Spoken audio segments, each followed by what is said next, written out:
Bismillahirrahmanirrahim. Assalamualaikum warahmatullahi wabarakatuh. Waalaikumsalam warahmatullahi wabarakatuh. Pagi hari ini pembahasan kita yakni Al-An'am ayat 83. Al-An'am 83, bahwa dikemukakan oleh Allah di dalam ayat tersebut, A'udzu billahi minasy syaithanir rajim. Wa tilka hujjatuna, dan itu hujah kami. Wa tilka hujjatuna, dan itu hujah kami. Atainaha Ibrahima,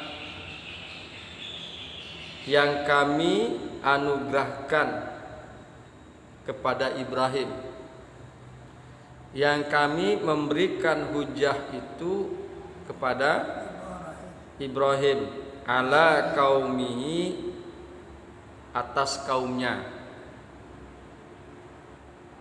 Narfa'u darajatin man nasya,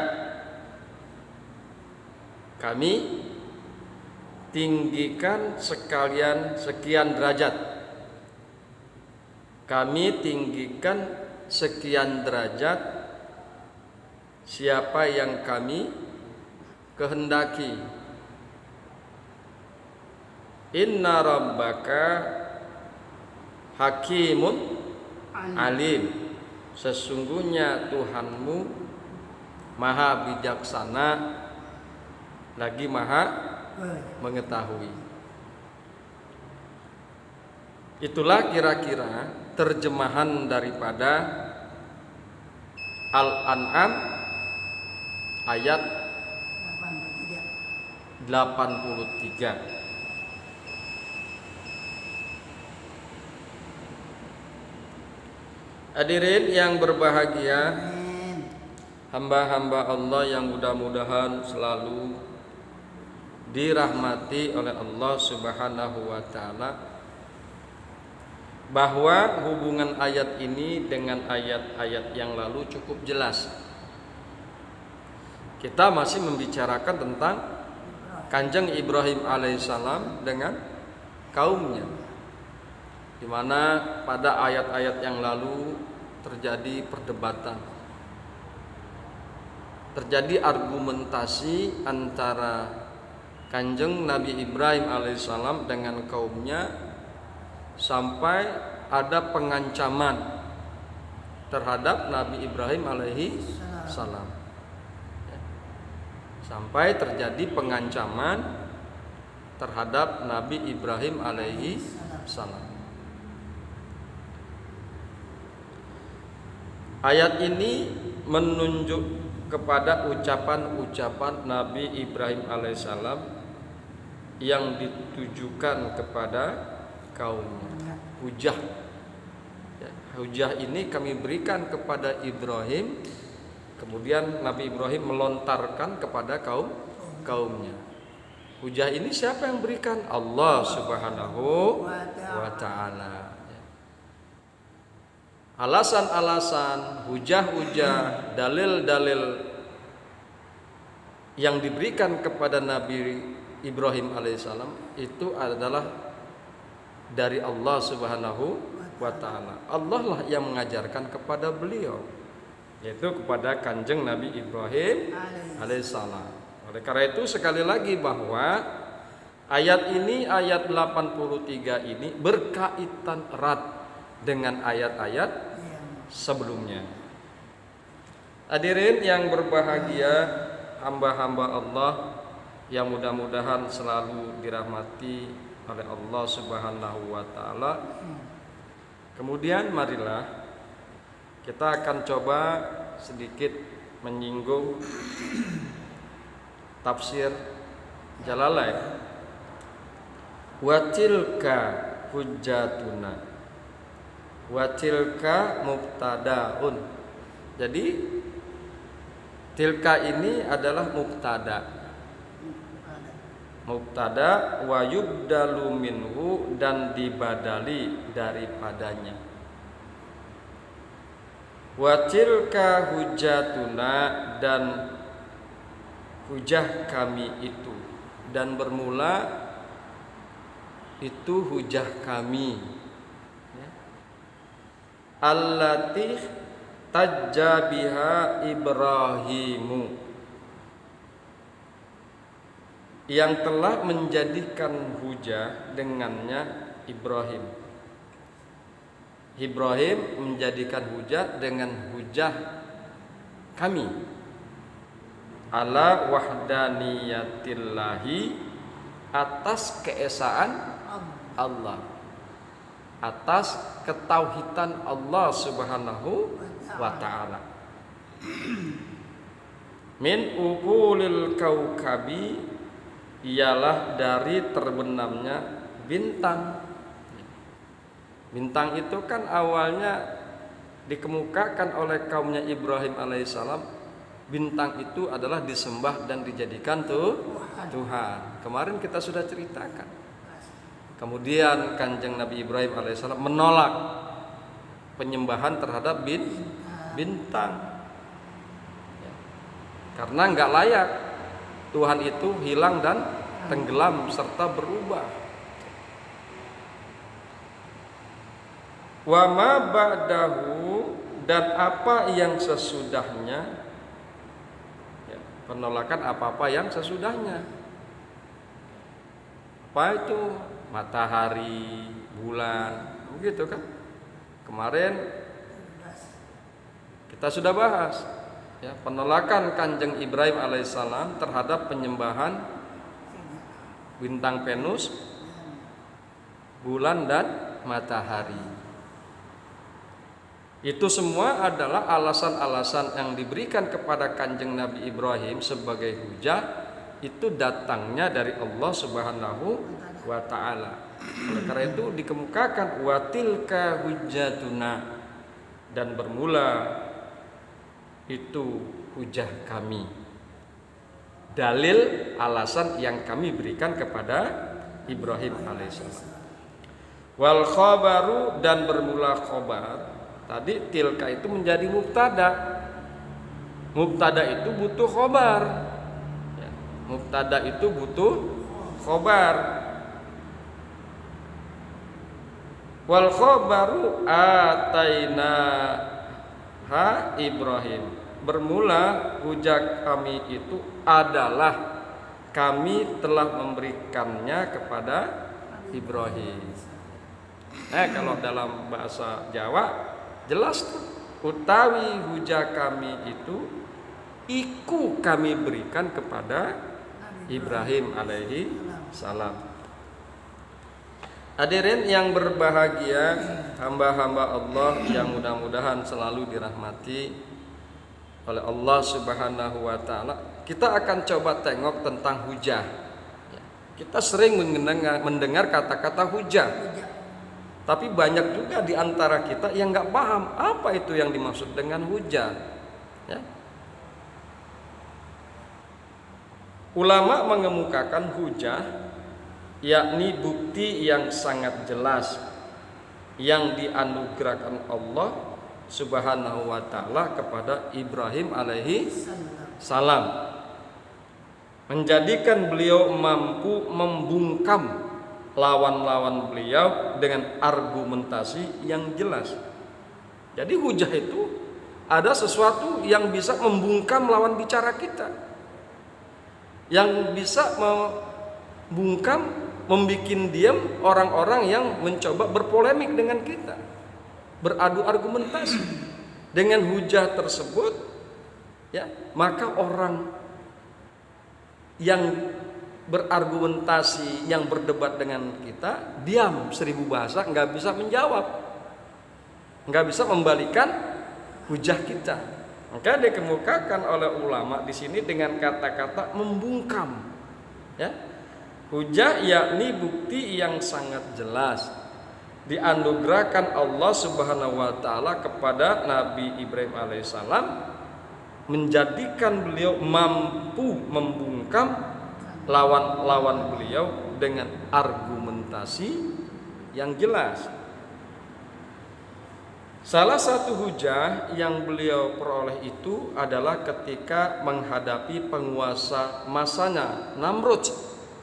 Raja Namrud yang mengaku dirinya Tuhan. Coba kita lihat, ini ada di dalam Al-Baqarah ayat 258. Alam tara ilal ladzi hajja Ibrahima fi rabbih an atahu Allahu mulka id qala Ibrahimu rabbi alladzi yuhyi wa yumit qala ana uhyi wa umit qala Ibrahimu fa innallaha ya'ti bisyamsi minal masyriqi fa'ti biha minal maghrib fabuhital ladzi kafara wallahu la yahdil qaumaz zalimin. Ini salah satu hujah yang sangat terkenal dan hampir semua umat Islam paham tentang masalah ini. Apakah kamu tidak memperhatikan orang, yaitu maksudnya adalah Raja Namrud dari Babilonia. Apakah kalian tidak memperhatikan orang yang mendebat Ibrahim tentang Tuhannya, tentang Allah? Karena Allah telah memberikan kepada orang itu pemerintahan, yakni kekuasaan. Allah berikan kepada Namrud kekuasaan, maka dia sering dijuluki dengan King of Namrud, Raja Namrud. Terjadi itu perdebatan antara Ibrahim alaihissalam dengan Namrud. Ketika Ibrahim mengatakan Tuhanku ialah yang menghidupkan dan mematikan, Namrud berkata, orang itu berkata, saya juga dapat menghidupkan dan mematikan. Kemudian Ibrahim berkata, sesungguhnya Allah menerbitkan matahari dari timur, maka terbitkanlah dia dari barat. Lalu terdiamlah orang kafir itu. Diam deh. Si Namrud itu diminta oleh Kanjeng Nabi Ibrahim alaihissalam, tolong Anda terbitkan matahari dari barat. Diam langsung. Namrud diam 1000 bahasa. Nah, itulah hujah. Jadi hujah itu adalah sesuatu yang membungkam orang, lawan bicara, lawan berdebat, lawan berargumentasi. Jadi itulah hujah. Sehingga Namrud tidak bisa berkata apa-apa. Dan Allah tidak memberi petunjuk kepada orang-orang yang zalim. Namrud itu termasuk orang-orang yang zalim. Kezalimannya sangat luar biasa. Dia mengaku-ngaku dirinya sebagai Tuhan. Hadirin yang berbahagia, hamba-hamba Allah yang mudah-mudahan selalu dirahmati oleh Allah Subhanahu wa taala. Ketika Kanjeng Nabi Ibrahim alaihissalam mengatakan Tuhanku bisa menghidupkan juga bisa mematikan. Apa jawab Namrud? Aku juga bisa menghidupkan dan mematikan. Maksudnya di sini adalah Raja Namrud dengan menghidupkan ialah membiarkan hidup, ya, membiarkan hidup orang, dibiarin aja hidup. Dan yang dimaksud dengan mematikan ialah membunuh.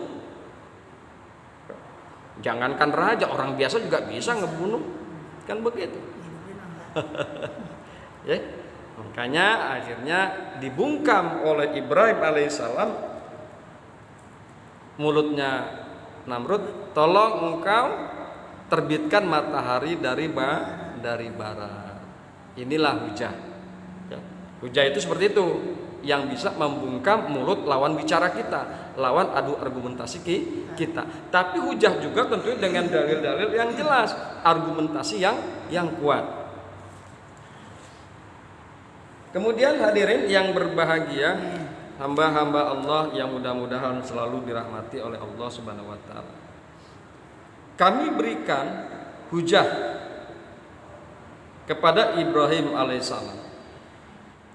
Arsyadnahu, kami berikan petunjuk kepada Ibrahim, laha hujjatan, untuk menetapkan wahdaniyahnya Allah akan hujah. Jadi hujah itu adalah untuk menetapkan keesaan Allah. Ya. Jadi di dalam hujah itu tergambar tentang tauhid wahdaniyahnya Allah Subhanahu wa taala yang digunakan oleh Ibrahim sebagai hujah untuk melawan kaumnya. Ya. Wa atainaha Ibrahima ala qaumihi, dan kami memberikan hujah kepada Ibrahim ala qaumihi, atas Tuhannya, narfa'u darajati man nasya, kami tinggikan beberapa derajat kepada siapa saja yang kami kehendaki. Ya, bil idofati wa tanwin, sini dijelaskan dengan idofah dan tanwin. Fil ilmi wal hikmah, dalam ilmunya dan hikmahnya. Narfa'u darajati man nasya, kami memberikan derajat, meninggikan beberapa derajat kepada siapa saja yang kami kehendaki berupa ilmu dan hikmah.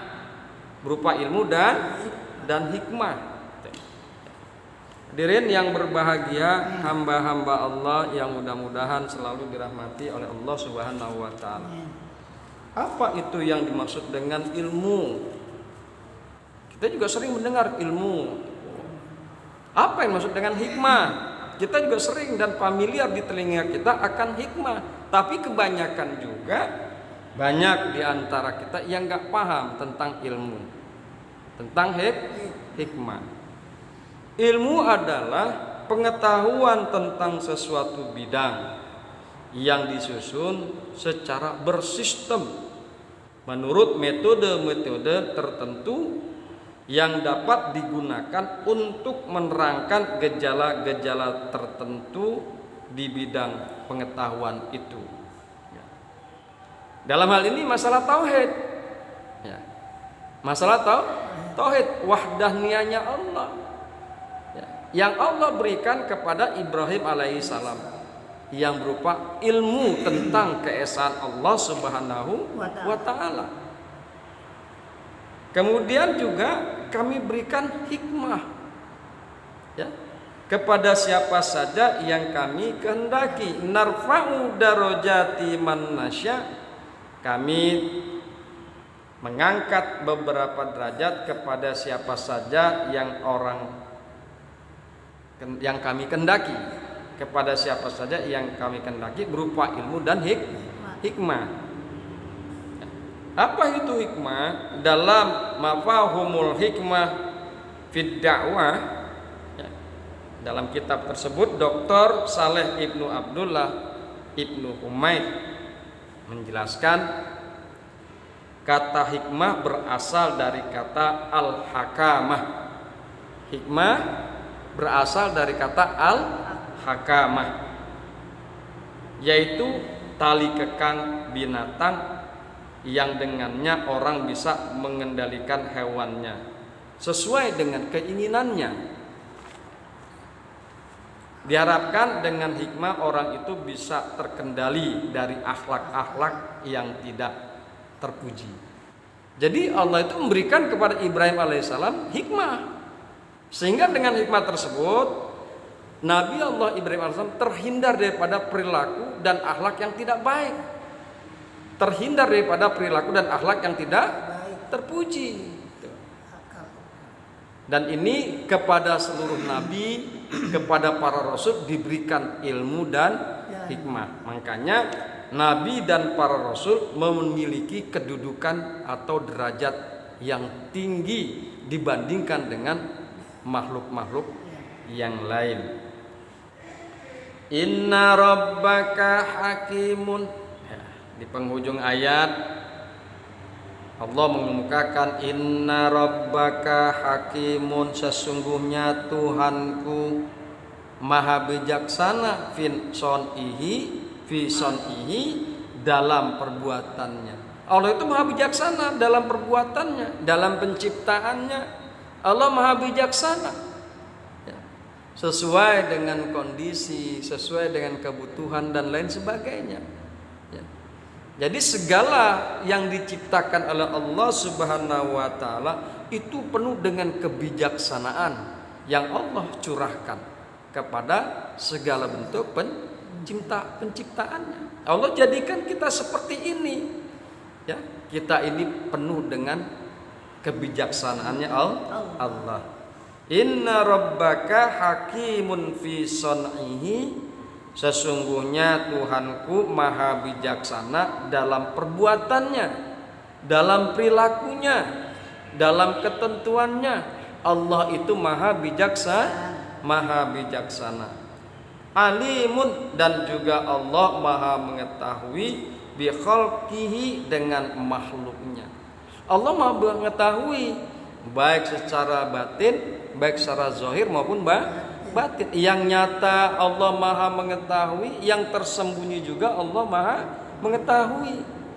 Yang nyata, yang kelihatan, katakan Allah maha mengetahui derap langkah kaki seekor semut yang berada di hamparan padang pasir yang sangat luas.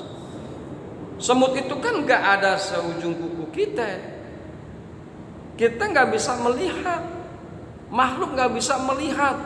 Tapi Allah maha melihat derap langkah semut yang berada di hamparan padang pasir yang sangat luas. Yang tersembunyi juga Allah maha mengetahui. Hati kita, kerentak di jero hati, ada pikiran kita yang macam-macam, Allah maha mengetahui. Jadi sekali lagi Allah maha mengetahui baik yang lahir maupun yang batin. Pengetahuan Allah sama terangnya, sama jelasnya dengan perkara yang lahir maupun perkara yang batin. Hadirin yang berbahagia, hamba-hamba Allah yang mudah-mudahan selalu dirahmati oleh Allah Subhanahu wa taala. Itulah kajian kita. Mudah-mudahan kajian ini bermanfaat bagi kita dan semakin menumbuh kembangkan keimanan dan ketakwaan kita kepada Allah Subhanahu wa taala. Hadanallahu wa iyyakum ajmain. Assalamualaikum warahmatullahi wabarakatuh.